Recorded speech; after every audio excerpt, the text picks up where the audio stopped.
నమో తస్స భగవతో అర్హతో సమ్మా సంబుద్ధస్స. ఇంతకుముందు విశాఖ మాతకు సంబంధించిన కొన్ని విషయాలు, అలాగే భగవానుడు ఆవిడికి చెప్పిన ఉపదేశాలని చెప్పుకుంటూ వస్తున్నాం. ఈరోజు కూడా ఆ విషయాలే కంటిన్యూ చేద్దాం. ఒక సమయంలో వర్షావాసంలో అప్పట్లో భిక్షువులు ప్రవజ్జేయరాదని ఒకానొక సమయంలో శ్రావస్తిలోని భిక్షు సంఘం ఒక నియమాన్ని పాటించాలని నిర్ణయించింది. ఆ సమయంలోనే విశాఖ మాత మనవడొకడు ప్రవజ్జ తీసుకోవాలని భిక్షు సంఘం వద్దకు వెళ్ళి ప్రవజ్జను యాచించాడు. అప్పుడు వాళ్ళు చెప్పారు, ఉపాసక, వర్షావాసంలో ప్రవజ్జ ఇవ్వరాదని సంఘం తీర్మానించింది కనుక వర్షావాస అనంతరం అంతవరకు వేచి ఉండు అని సంఘం తెలిపింది. వర్షావాసం పూర్తయిన తర్వాత కొందరు భిక్షువులు అతని వద్దకు వెళ్ళి, ఉపాసక, ఇప్పుడు రండి, ప్రవజ్జ తీసుకుందువు, విహారానికి రండి అని పిలిచారు. కానీ విశాఖ మనవడు, మీరు గనుక ప్రవజ్జ ఇచ్చి ఉంటే ఇప్పటికీ భిక్షు జీవనం గడిపేవాడని, కానీ ఇప్పుడు నేను ప్రవజ్జ తీసుకోదలుచుకోలేదు అని చెప్పాడు. మిగారమాత విశాఖకు ఈ విషయం తెలిసి ఆశ్చర్యపోయింది. ఆర్యశ్రావకులు వర్షావాసంలో ప్రవజ్జ ఇవ్వరాదని ఎందుకు తీర్మానించారు? ధర్మధారణకు అనుకూలమైన పరిస్థితులు అసలు ఉంటాయా అని ఈ విషయం గురించి భిక్షువులతో ఒక డిస్కషన్ లాంటిది చేసిందనమాట. ఆ తర్వాత ఆ విషయాన్ని భిక్షువులు భగవానుడికి తెలిపారు. అప్పుడు భగవానుడు ఇలా చెప్తాడు, భిక్షువులారా, వర్షావాస వ్యవధిలో ప్రవజ్జ ఇవ్వరాదని నిర్ణయిస్తే అది దుక్కట దోషం అవుతుంది, అంటే చిన్న దోషం. అలా తీర్మానించరాదు. సో ఎందుకంటే ఎప్పుడు వాళ్ళ లోపల వైరాగ్యం కలిగి ప్రవజ్జ తీసుకోవడానికి వస్తే అప్పుడు ఇవ్వచ్చు అనేది సాధారణంగా అప్పటి నుంచి ఉండింది. వర్షావాసం టైంలో కూడా ప్రవజ్జను ఇవ్వచ్చు అని.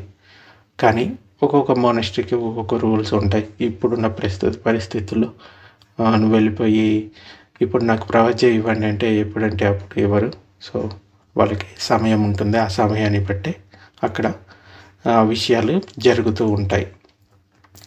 కానీ బుద్ధుడి కాలంలో ఎప్పుడంటే అప్పుడు ప్రవజ్జ ఇవ్వడానికి అనుమతి ఇచ్చాడు భగవానుడు.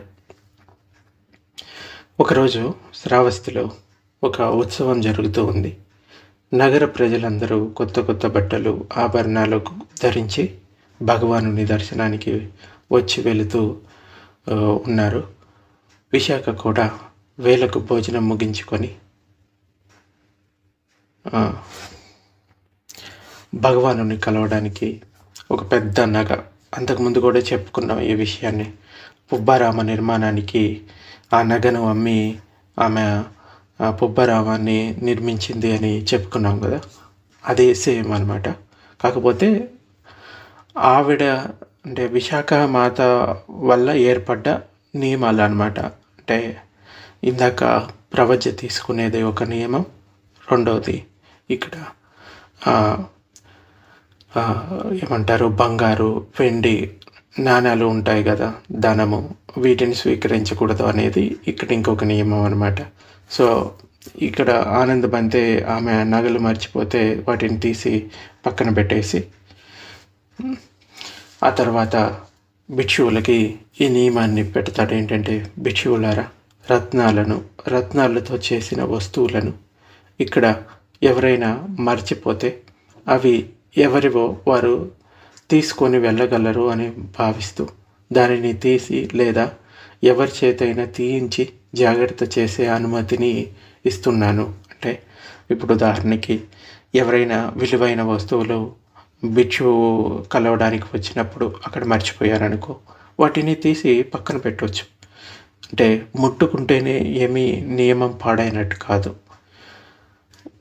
వాళ్ళు తెలిసి ఇది ధనం వాళ్ళు ఇస్తున్నారు, ఇది తన కోసమై ఇస్తున్నారని తెలిసి దానిని స్వీకరిస్తే అది భిక్షువుకి దోషం అవుతుంది. అలా కాకుండా వాళ్ళు ఎవరైనా మర్చిపోయి విహారంలో వెళ్తే దాన్ని తీసి పక్కన పెట్టొచ్చు. మళ్ళీ వాళ్ళు వచ్చిన తర్వాత దాన్ని ఇచ్చేయచ్చు.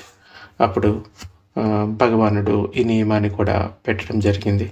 ఏ భిక్షువైనా రత్నాలు, రత్న ఖచ్చితమైన వస్తువులు విహారం లోపల కనబడితే దానిని తీసుకునేటట్లు చేసిన, అంటే తన సొంతంగా చేసుకోవడానికి ప్రయత్నించిన, అది పాచిత్యం అవుతుంది. అంటే రత్నాలను, ధనాన్ని గ్రహించిన. సో భిక్షువుకి ధనాన్ని గ్రహించడం అన్నది దోషం కింద ఉంటుంది. పాచిత్య దోషం, ప్రాయశ్చిత్త దోషం. ఒకవేళ వాటిని కనుక గ్రహిస్తే ఎవరైనా భిక్షువు దగ్గరికి వెళ్ళి తను దోషాన్ని వాళ్ళకి చెప్పి ఆ ధనాన్ని విసిరివేసి, అంటే వదిలిపెట్టేసి ప్రాయశ్చిత్తాన్ని చేసుకోవాల్సి ఉంటుంది. అంటే ఇదే ప్రాయశ్చిత్తం అనమాట. ఇలా జరిగింది అని చెప్పడమే ప్రాయశ్చిత్తం. సో ఈ విధంగా ఎన్నిసార్లు జరిగితే అన్నిసార్లు చెప్పాల్సి ఉంటుంది. సాధారణంగా భిక్షువు ఈ ధనాన్ని గ్రహించకూడదు అనేది భిక్షు నియమాల్లో ఒకటి. కానీ తనకి కావాల్సిన 4 అవసరాలను ఎవరైనా ఇస్తే స్వీకరించవచ్చు. ఏంటి? ఆహారము, చీవరాలు అంటే వేసుకునే దుస్తులు, శయనాసనాలు అంటే ఉండడానికి ఉండే నివాస స్థలాలు, ఇంకా మెడిసిన్, ఇవి తీసుకోవచ్చు. ఇంకా భిక్షువుకు అవసరమైన టూత్పేస్ట్, ఈ వస్తు రూపంలో ఉంటాయి కదా, డైలీ యూజ్ చేసుకునేవి, అవి తీసుకోవచ్చు. ఇంకా ఏవైనా తనకి బుక్స్ ఎవరైనా డొనేట్ చేస్తే వాటిని తీసుకోవచ్చు. ఏవైనా ఎలక్ట్రానిక్ గ్యాడ్జెట్స్ భిక్షువుకు అవసరమయ్యి దమ్మం పర్పస్ యూజ్ చేసేందుకు ఎవరైనా ఆఫర్ చేస్తే వాటిని తీసుకోవచ్చు. అంతేగాని ధనాన్ని, నగలు, ఇంకా వజ్రాలు అటువంటివి స్వీకరించకూడదు. ఒకానొక సమయంలో భగవానుడు శ్రావస్తిలోని అనాథ పిండికుడి జేతవన ఆరామంలో విహరిస్తూ ఉన్నాడు. అప్పుడు మిగారమాత విశాఖ భగవానుని వద్దకు వెళ్ళింది. ఆయనకు అభివాదం చేసి ఒక పక్క కూర్చుంది. భగవానుడు ధర్మ కథను వినిపించి ఆమెను ఉత్తేజపరిచారు, అంటే ప్రేరణ కలిగించారు ఆమెలో.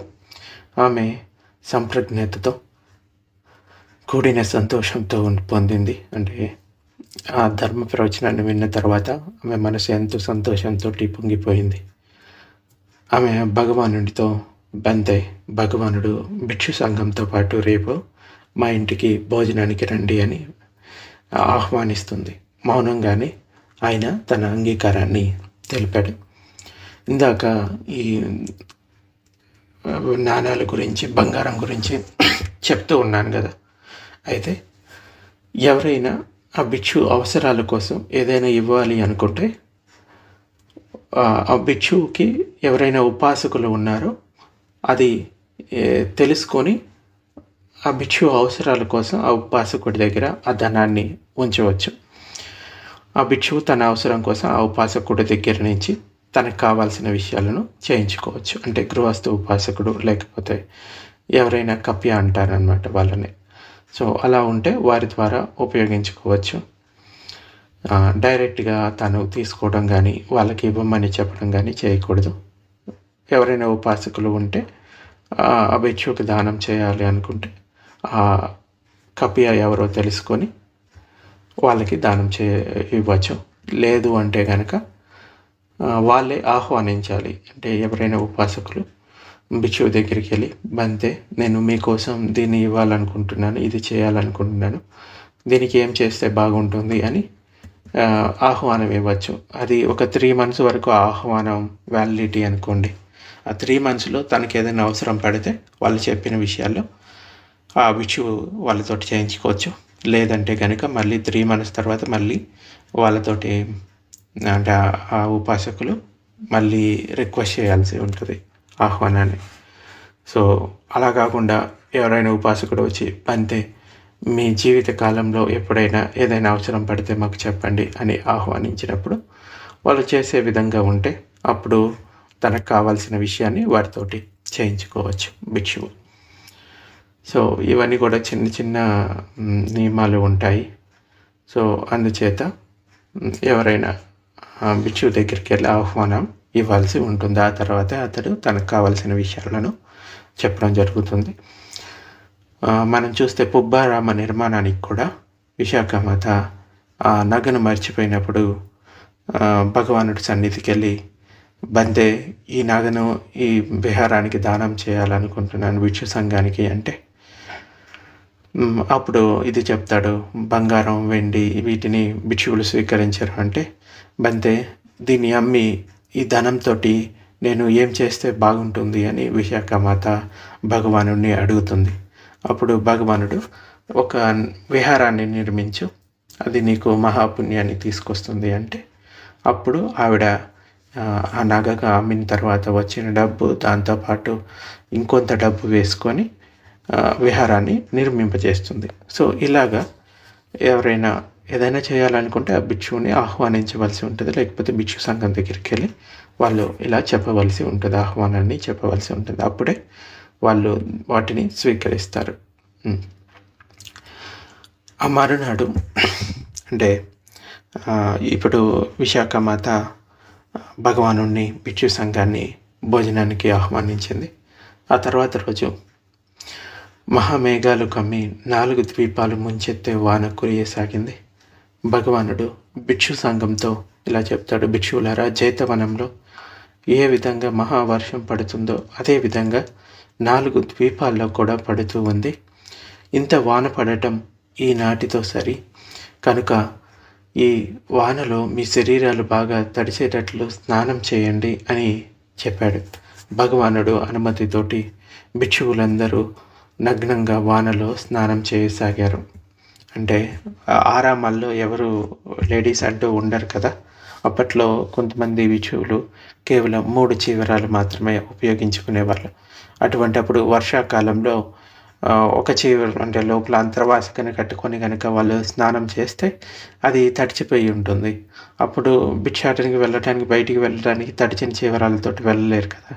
అందుకోసం ఆ వర్షాకాలంలో వాళ్ళు బట్టలు లేకుండా, అప్పట్లో టాయిలెట్స్, రూమ్స్ లాంటివి ఏమీ ఉండవు, గుండాల్లాగా ఉండేవి, అంటే నీటి గుండాల్లాగా అక్కడికి వెళ్ళి స్నానాలు చేసుకునేవాళ్ళు.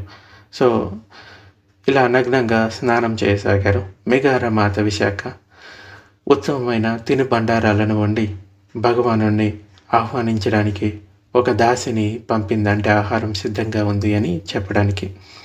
ఆమె జైతవనానికి వెళ్ళి చూస్తే ఆ దాసి ఒక్క భిక్షువు కూడా కనపడలేదు. దాంతో ఆమె తిరిగి వచ్చి విశాఖతో ఇలా అంటుంది, అమ్మ, విహారంలో ఒక్క భిక్షువు కూడా కనపడలేదు, కొందరు ఆజీవకులు అక్కడ స్నానం చేస్తూ ఉన్నారు అని చెప్పింది. ఆజీవకులు అంటే వాళ్ళు నగ్నంగా ఉండేవాళ్ళు అనమాట. ఈ జైన సంప్రదాయంలో వాళ్ళు బట్టలు లేకుండా ఉంటారు కదా. సో వీళ్ళని చూసేసరికి భిక్షువులని ఆమె ఆజీవకులు అనుకుంది. ఏ ఒక్క భిక్షువు కూడా ఎప్పుడూ కూడా దిగంబరంగా ఉండలేదు. సో అప్పుడు విశాఖ అంటుంది, వారు ఆజీవకులు వారు భిక్షువులే, వారంతా దిగంబరులై వానలో స్నానం చేస్తూ ఉన్నారు. ఈ మూర్ఖురాలు వారిని చూసి ఆజీవికులు అని భ్రాంతి పడింది అని విశాఖమాత చాలా పండితురాలు విషయాన్ని గ్రహించి వారిని భోజనానికి ఆహ్వానించవలసిందిగా మళ్ళీ ఆ దాసిని పంపింది. ఆ దాసి మరలా జేతవనానికి వెళ్ళి తిరిగి వచ్చి, అమ్మ, జేతవనం అంతా శూన్యంగా ఉంది అని చెప్పింది. శూన్యంగా ఉండడానికి కారణం ఏంటంటే భిక్షువులు స్నానం చేసిన తర్వాత భగవానుడు, భిక్షువులారా, మీ పాత్ర చివరాలను సిద్ధం చేసుకోండి అని చెప్పాడు. మంచిది బంతే అని వారు కూడా అన్నీ సిద్ధం చేసుకొని బయలుదేరారు. భగవానుడు ఆయన కూడా తన పాత్ర చివరాలను తీసుకొని, ఇక బలవంతుడు తన ముంజేతిని ముడిచి దాచేంతసేపట్లో భిక్షు సంఘంతో పాటు జేతవనంలో అంతర్ధానమై విశాఖ ఇంట్లో ప్రత్యక్షమయ్యాడు. కనుకనే దాసి రెండోసారి వచ్చి చూసినప్పుడు జేతవనం ఖాళీగా ఉంది. ఆశ్చర్యకరమైన, అద్భుతమైన ఈ సంఘటన చూసి ఇది దివ్య శక్తి వల్ల జరిగిందని విశాఖ తెలుసుకుంది. నడుం వరకు ముంచెత్తే వాన కురుస్తున్న ఒక్క భిక్షువు కూడా అరికాలుకి తడి అంటకుండా, చీవరాలు తడవకుండా అందరూ నా ఇంట్లో ఉన్నారు. ఇది భగవానుని ఇద్ది సంపన్నత, అంటే సైకిక్ పవర్స్ వల్ల అది సంభవించింది అని ఆమె తెలుసుకొని ఎంతో సంతోషంతో అందరికీ భోజనాన్ని వడ్డించింది. భగవానుడు భోజనం చేసిన తర్వాత పాత్ర నుండి తన చేతిని తీయగానే ఆయన సమీపంలో విశాఖ ఒక పక్కగా కూర్చొని ఉంది. ఒక పక్కన కూర్చున్న విశాఖ భగవానుడితో ఇలా అంటుంది, బంతే నేను భగవానుణ్ణి 8 వరాలు కోరుకుంటున్నాను అని అడిగింది. అప్పుడు భగవానుడు ఇలా అంటాడు, విశాఖ తథాగతుడు వరాలు ఇవ్వడానికి అతీతుడు కదా, అంటే ఎటువంటి వరాలను ఇవ్వడు కదా అని చెప్తాడు. బంతే ఏ వరాలు ఉచితమైనవో, ఏ వరాలు దోషరహితమైనవో వాటినే యాచిస్తాను అని విశాఖ అంటుంది. సరే విశాఖ అడుగు అని భగవానుడు అంటాడు. అప్పుడు విశాఖ మాత ఇలా అంటుంది, బంతే నేను జీవిత పర్యంతం, అంటే నేను జీవించి ఉన్నంత వరకు భిక్షు సంఘానికి వర్షావాసంలో అంతర వస్త్రాలను దానం చేయాలి అని అనుకుంటున్నాను. అంతర వస్త్రాలు అంటే ఇందాక చెప్పుకున్న 3 చివరాలే ఉపయోగిస్తారు. సో అది కాకుండా ఒక చిన్న అంతర్వాసిక టైప్ అనమాట. సో అది ఎందుకంటే స్నానం చేసుకునేటప్పుడు దాన్ని ఉపయోగించుకోవచ్చు నగ్నంగా ఉండకుండా. సో వర్షావాసంలో ఆ అంతర వస్త్రాలను దానం చేయాలి అనుకుంటున్నాను భిక్షు సంఘానికి. అలాగే రెండవది, కొత్తగా వచ్చిన భిక్షువులకు అన్నదానం చేయాలనుకుంటున్నాను, అంటే భోజన దానం. ఇంకా 3వ వరం ఏంటంటే నగరం వెలుపలకు వెళ్ళే భిక్షువులకి భోజన దానం చేయాలనుకుంటున్నాను. అంటే నగరం నుండి బయటికి వెళ్ళాలనుకుంటున్నారు వాళ్ళు ఇక్కడి నుంచి భోజనం చేసి వెళ్ళచ్చు. అలాగే 4వది, రోగులైన భిక్షువులకి వాళ్ళకి ఔషధాలు ఇంకా భోజన దానం, అంటే వారికి అనారోగ్యానికి సరిపడా భోజన దానం చేయాలనుకుంటున్నాను. ఇంకా 5వది, జబ్బుబడ్డ భిక్షువులకి, వారికి పరిచర్యలు చేసే భిక్షువులకి భోజన దానం చేయాలనుకుంటున్నాను. అంటే ఎవరైనా భిక్షువు అనారోగ్యంతో ఉన్నారనుకోండి, వాళ్ళు భిక్షాటనికి వెళ్ళడానికి అంత వీలు పడకపోతే వారికే డైరెక్ట్గా భోజనాన్ని తీసుకొచ్చి ఇవ్వడం, అంటే ఇంకా భోజనం కోసం వెతుక్కోవడం ఉండదు కదా. సో అలాగా వాళ్ళకి జీవిత పర్యంతం ఎవరైతే అనారోగ్యంతో జబ్బుబడ్డ భిక్షువులు ఉంటారో వాళ్ళకి భోజన దానం చేయాలనుకుంటున్నానని అడుగుతుంది. ఇంకా 6వది, జబ్బుబడ్డ భిక్షువులకి ఔషధాలు ఇవ్వాలి అనుకుంటున్నాను, అంటే మందులు. ఇంకా అలాగే 7వది, ఉదయాన్నే భిక్షువులకి యావాగు దానం చేయాలనుకుంటున్నాను. యావాగు అంటే జావ లాంటిదనమాట. అంటే ఇప్పుడు రైస్ తోటి జావలాగా చేస్తారు పొద్దున్నే. అది ఉదయాన్నే తీసుకుంటే చాలా బెనిఫిట్ అవుతుందని భగవానుడు చెప్తాడనమాట. అంటే దానివల్ల జీర్ణక్రియ సరిగా అవుతుంది, ఇంకా మలబద్ధకం అనేది పోతుంది, శరీరం తేలికగా ఉంటుంది, ఇలా కొన్ని బెనిఫిట్స్ చెప్తాడు. సో అందుచేత ఉదయాన్నే భిక్షు సంఘానికి ఈ యావాగుని దానం చేయాలనుకుంటున్నాను అని చెప్తుంది. ఇంకా 8వది, భిక్షుని సంఘానికి స్నానం చేసేటప్పుడు ధరించే తడి బట్టలు దానం చేయాలనుకుంటున్నాను, అలాగే భిక్షుని సంఘానికి కూడా. సో విశాఖ తథాగతుడి నుండి ఈ వరాలను ఎందుకు కోరుకుంటున్నావు అని భగవానుడు అంటాడు. బంతే నేను ఉత్తమమైన తినుబండారాలను బట్టి భగవానుడిని ఆహ్వానించడానికి ఒక దాసిని పంపాను. ఆమె జేతవనానికి వెళ్ళి చూస్తే ఒక్క భిక్షువు కూడా కనపడలేదు. దాంతో ఆమె తిరిగి వచ్చి నాతో, అమ్మ విహారంలో ఒక్క భిక్షువు కూడా లేడు, కొందరు ఆజీవికులు అక్కడ స్నానం చేస్తూ ఉన్నారు అని చెప్పింది. నగ్నంగా స్నానం చేస్తున్నది అరియ శ్రావకులేనని ఊహించాను. బంతే నగ్నంగా ఉండటం మంచి పని కాదు కదా, చీదరించుకునే వ్యవహారం కదా. అందువల్లనే నేను సంఘానికి నా జీవిత పర్యంతము వర్షావాసానికి ఉపయోగపడే అంతర వస్త్రాలను దానం చేయాలనుకుంటున్నాను. ఇంకా 2వది, బంతే నగరానికి కొత్తగా వచ్చిన భిక్షువులు సరైన స్థానాన్ని గుర్తించక త్రోవ తెలియని కారణంగా అలసిపోయే వరకు అటు ఇటు భిక్ష కోసం తిరుగుతూ ఉంటారు. నేను వారికి దానం చేసే భిక్ష వల్ల వారికి అలసిపోయే పని తప్పుతుంది. కనుక బంతే నగరానికి కొత్తగా వచ్చిన భిక్షువులకి భోజన దానం నేనే చేయాలనుకుంటున్నాను. ఇంకా 3వది, బంతే నగరాన్ని వదిలే భిక్షువులు తమ నెలవులకు వదిలి, అంటే స్థలాలను, తమ నివాస స్థలాలను వదిలి భిక్షాటన చేస్తూ వెళ్తారు. వారికి సరైన సమయానికి భిక్ష దొరకకపోతే చేరవలసిన చోటుకి సరైన వేళకు చేరలేరు. మా ఇంట్లో వారికి సరైన సమయంలో అంటే మా ఇంట్లో భిక్షువులకి సరైన సమయంలో భిక్ష దొరుకుతుంది కనుక నగరం బయటకు వెళ్ళే భిక్షువులకి అన్నదానం చేయాలనుకుంటున్నాను అని చెప్తుంది. ఇంకా 4వది, బంతే రోగగ్రస్తులైన భిక్షువులకి అనుకూలమైన భోజనం లభించకపోతే అతనికి రోగం పెరిగిపోతుంది, ఒక్కోసారి మరణం కూడా సంభవించవచ్చు. బంతే నా ద్వారా ఇచ్చే సరైన భోజనం వల్ల అతని రోగం పెరగదు, పైగా అది నిదానిస్తుంది, అతనికి మరణం కూడా సంభవించదు. కనుక రోగులైన భిక్షువులకి అన్నదానం చేయాలనుకుంటున్నాను. ఇంకా బంతే రోగగ్రస్తులైన భిక్షువులకి పరిచర్యలు చేసే భిక్షువులు సరైన సమయానికి భిక్షాటన చేయలేరు, వారు ఆకలితోనే ఉండవలసి వస్తుంది. భిక్షాటన కొరకు రోగిని వదిలి వెళ్తే అతన్ని నిర్లక్ష్యం చేసినట్లు అవుతుంది. భోజనం ఆలస్యమైతే ఇద్దరు ఆకలితో ఉండవలసి వస్తుంది. కనుక జబ్బుపడ్డ భిక్షువుకి వారికి పరిచర్యలు చేసే భిక్షువులకి అన్నదానం చేయాలనుకుంటున్నాను. అలాగే బంతే రోగగ్రస్తులైన భిక్షువులకి సరైన ఔషధం లభించకపోతే అతనికి రోగం పెరిగిపోతుంది, ఒక్కోసారి మరణం కూడా సంభవించవచ్చు. నా ద్వారా ఇచ్చే ఔషధాల వల్ల రోగం పెరగదు, పైగా నిదానిస్తుంది, అతనికి మరణం సంభవించదు, ఆరోగ్యం చేకూరుతుంది.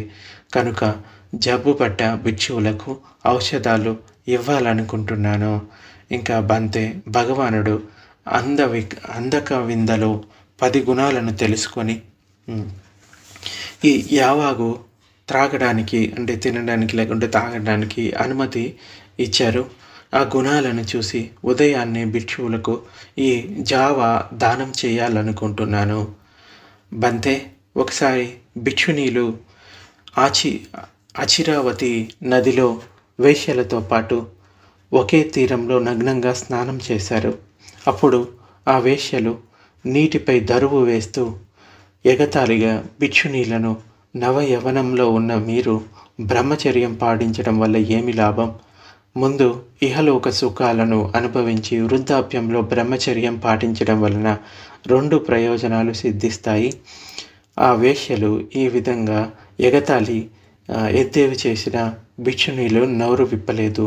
బంతే స్త్రీలు నగ్నంగా ఉండటం మంచిది కాదు కదా, చీదర వేస్తుంది కదా, మలిన వ్యవహారం కదా. కనుక భిక్షుని సంఘానికి ఈ ఉదక వస్త్రాలను అంటే స్నానం చేసుకునేటప్పుడు ఉపయోగించుకునే వస్త్రాలను దానం చేయాలి అనుకుంటున్నాను అని విశాఖమాత చెప్తుంది. అప్పుడు భగవానుడు ఇలా అంటాడు, విశాఖ, నీవు ఏ గుణాలను చూసి తథాగతుని నుండి ఈ 8 వరాలను కోరుకుంటున్నావు అని మళ్ళీ అంటాడు. బంతే వర్షావాసం పూర్తయిన తర్వాత నలుదిక్కుల నుండి ఎందరో భిక్షువులు భగవానుని దర్శనార్థం వస్తూ ఉంటారు. వారు ఫలానా భిక్షువు మృతి చెందాడు, అతనికి ఏ గతి ప్రాప్తించింది అని భగవానుణ్ణి పదే పదే అడుగుతూ ఉంటారు. అప్పుడు భగవానుడు వారికి శ్రోతాపత్తి లేదా సగదాగామి లేదంటే అనాగామి లేదా అర్హంత ఫలం ప్రాప్తించిందని వివరిస్తారు. అప్పుడు నేను వారిని, అతడు శ్రావస్తి ఎప్పుడైనా వచ్చాడా అని, వస్తే ఆవశ్యకంగా అంటే తప్పనిసరిగా నా వద్ద నుండి ఈ 8 వరాల్లో అంటే 8 వరాల దానాల్లో ఏదో ఒకటి పొంది ఉంటాడు. ఆ దానం గుర్తుకు వచ్చి నా చిత్తం ప్రమోదం పొందుతుంది అంటే సంతోషం పొందుతుంది. ప్రమోదం పొందిన చిత్తంలో ప్రీతి మేలుకుంటుంది. ప్రీతితో కూడిన శరీరం ప్రశబ్దిని పొందుతుంది. శరీరం ప్రశబ్దిని పొందితే సుఖం అనుభూతికి వస్తుంది. సుఖం వల్ల చిత్తం సమాధిని పొందుతుంది. దీనివల్ల ఇంద్రియ భావన, బల భావన, ఇంకా భౌత్యంగ భావన భావితమవుతాయి. ఈ గుణాలను చూసి నేను తథాగతుని ఈ వరాలు కోరుకుంటున్నాను. సాధు సాధు విశాఖ, నీవు సమ్యక్ రూపంగా ఈ గుణాలను తెలుసుకుంటూ అంటే ఏదైనా విషయాన్ని చేస్తున్నావంటే దాని ఫలాలను కూడా తెలుసుకొని చేయడం చాలా గొప్ప విషయం అన్నమాట. ఇప్పుడు ఇన్ని దానాలు చేస్తుంది అంటే ఆ దానం వల్ల ఆమెకి ఈ పుణ్యం లభిస్తుంది. ఆ పుణ్యం వలన సంతోషం లభిస్తుంది. ఇవన్నీ చేయడం వలన ఆ సంతోషం వలన అది సమాధికి దారి తీస్తుంది మనసు. ఇంకా నీవు సమ్యక్ రూపంగా ఈ గుణాలను తెలుసుకుంటూ తథాగతుని ఈ 8 వరాలు కోరుకుంటున్నావు, ఈ 8 వరాలను అంగీకరిస్తున్నానని భగవానుడు చెప్తాడు. అప్పుడు తథాగతుడు తన అనుమతిని, ఆనందాన్ని ఈ విధంగా తెలిపాడు. శీలవతి అయిన సుగతిని ఏ శిష్యురాలు తన కఠినత్వాన్ని విడిచి ప్రమోదంతో అన్నపానాదులను దానం చేస్తుందో, శోకాన్ని హరించే సుఖదాయకమైన స్వర్గప్రదమైన దానాన్ని చేస్తుందో ఆమెకు నిర్దోషమైన నిర్మలమైన మార్గం దొరుకుతుంది. ఇంకా దివ్య బలం, ఆయురారోగ్యాలు చేకూరుతాయి. ఆ పుణ్యాభిలాషిని నిరామయమైన స్వర్గలోకంలో దీర్ఘకాలం పాటు సుఖజీవనం గడుపుతుంది. ఇంకా అదే సందర్భంలో భిక్షువులను సంబోధిస్తూ ఇలా చెప్తాడు. భిక్షువులారా, వర్షిక సాటిక చివరం అంటే ఇందాక చెప్పుకున్నాం, వర్షాకాలంలో వాళ్ళు ఉపయోగించుకునే అంతర్వాచిక అంటే స్నానం చేసుకునేటప్పుడు ఉపయోగించుకునే వస్త్రం, దాన్ని వర్షావాస చీవరం అని చెప్తారు. ఇంకా కొత్తగా వచ్చిన భిక్షువుకి భోజనం, ఇంకా బయటకు వెళ్ళే భిక్షువు యొక్క భోజనం, రోగి భోజనం, రోగి పరిచారకుని భోజనం, రోగికి వైద్యం, ఎప్పటికీ ఉదయాన్నే తీసుకునే జావా, భిక్షుని సంఘానికి ఉదక సాటి అంటే స్నానం చేసుకునేటప్పుడు ఉపయోగించుకునే చీవరాలు ఈ రోజు నుండి ఉపయోగించుకోవడానికి నేను అనుమతినిస్తున్నానని భిక్షువులకి ఆ సందర్భంలో భగవానుడు అనుమతినిచ్చాడు. సో ఈ విధంగా ఈ విశాఖ మాత తాను శ్రావస్తికి ఏ భిక్షువు వచ్చినా కానీ ఆ భిక్షువు ఒక్కసారైనా కానీ విశాఖ మాత ఇచ్చిన దానాన్ని పొందాడనమాట. అంత పుణ్యాన్ని సంపాదించుకుంది. ఏ ఒక్క భిక్షువు శ్రావస్తి వెళ్ళి విశాఖ మాత ఇచ్చిన దానాన్ని స్వీకరించకుండా వెళ్ళలేదనమాట. సో అప్పట్లో చాలా గొప్ప పేరు వచ్చింది విశాఖ మాతకి.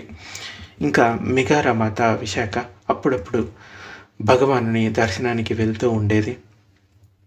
అప్పుడు ఆమె భగవానునికి ఇంకా భిక్షు సంఘానికి కావలసిన చిన్న చిన్న వస్తువుల్ని కూడా మర్చిపోకుండా గుర్తుంచుకొని దానం చేస్తూ ఉండేది.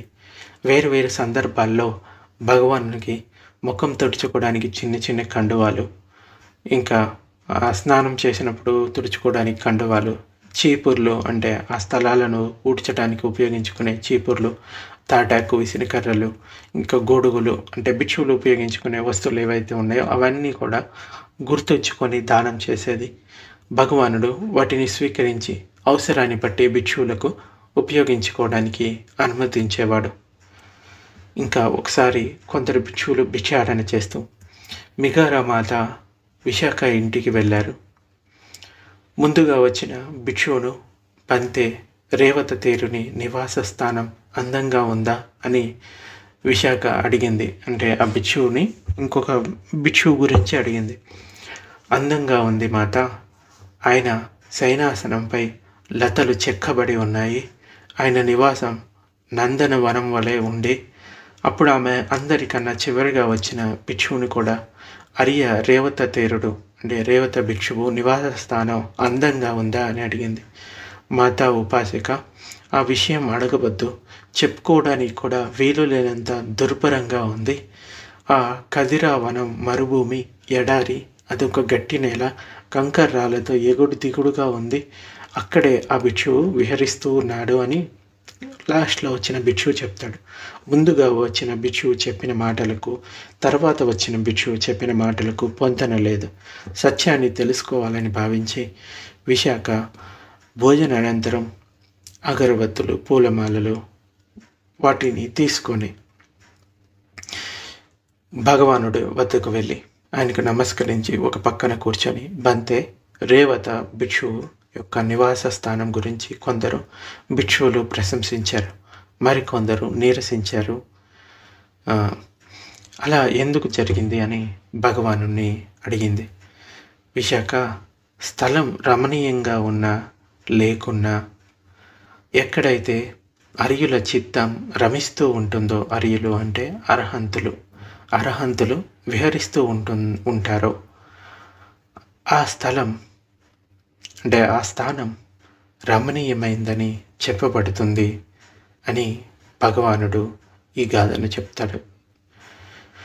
గ్రామమైన, అరణ్యమైన, పల్లమైన, మెట్టమైన అర్హంతులు విహరిస్తే అది రమణీయమైన స్థలం అవుతుంది. సో ఈరోజు ఇంతటితో ఆపేద్దాము. మిగిలింది రేపు చెప్పుకుందాం.